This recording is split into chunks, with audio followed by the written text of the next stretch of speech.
মেঘালয়ের বাণিজ্যিক এলাকায় বৃহৎ অগ্নিকাণ্ডে ক্ষতিগ্রস্ত বরাকের ব্যবসায়ীরাও। পড়শি খাসি রাজ্যের বড়সড় অগ্নিকাণ্ডের প্রভাব পড়ল বরাকেও। বৃহৎ অগ্নিকাণ্ডে বরাক উপত্যকার ব্যবসায়ীদের 30টি দোকান ক্ষতিগ্রস্ত।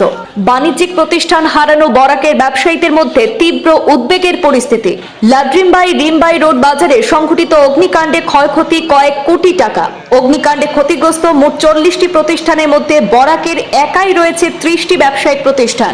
মধ্যরাতে রহস্যজনকভাবে অগ্নিকাণ্ডের সূত্রপাত। দমকলের একাধিক ইঞ্জিনের প্রচেষ্টায় ভোর রাতে পরিস্থিতি নিয়ন্ত্রণে আসে।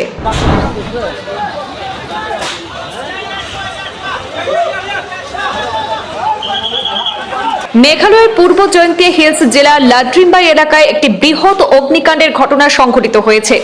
লাড্রিমবাই রিমবাই রোড বাজারে সংঘটিত এই অগ্নিকাণ্ডে প্রাথমিকভাবে প্রায় 1.5 কোটি টাকার ক্ষয়ক্ষতির আশঙ্কা করা হচ্ছে। ঘটনার বিবরণে জানা গেছে, শনিবার মধ্যরাতে আচমকা এই অগ্নিকাণ্ডের সূত্রপাত ঘটে। বিষয়টি বুঝে ওঠার আগে আগুন একের পর এক ব্যবসায়িক প্রতিষ্ঠানে ছড়িয়ে পড়ে।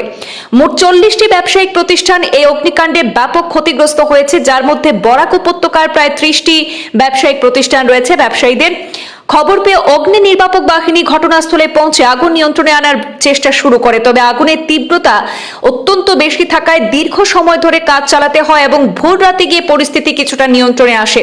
কিন্তু ততক্ষণে প্রায় 40 জন ব্যবসায়ী তাদের ব্যবসায়িক প্রতিষ্ঠান হারিয়ে বড়সড় ক্ষতির মুখে পড়েন। জানা গেছে, ক্ষতিগ্রস্ত ব্যবসায়ীদের অধিকাংশই বরাক উপত্যকার কাটিগোড়া, বদরপুর এবং ভাঙ্গা এলাকার বাসিন্দা। আগুন লাগার সঠিক কারণ এখনো নিশ্চিত নয়, তবে প্রাথমিকভাবে বৈদ্যুতিক শর্ট সার্কিট থেকে এই অগ্নিকাণ্ডের সূত্রপাত হয়ে থাকতে পারে বলে ধারণা করা হচ্ছে। ঘটনার পর প্রকৃত কারণ নির্ণয়ের জন্য লাড্রিমবাই পুলিশ তদন্ত শুরু করেছে। অগ্নিকাণ্ডে ক্ষতিগ্রস্ত ব্যবসায়ীদের মধ্যে গভীর উদ্বেগ এবং অনিশ্চয়তার পরিবেশ তৈরি হয়েছে।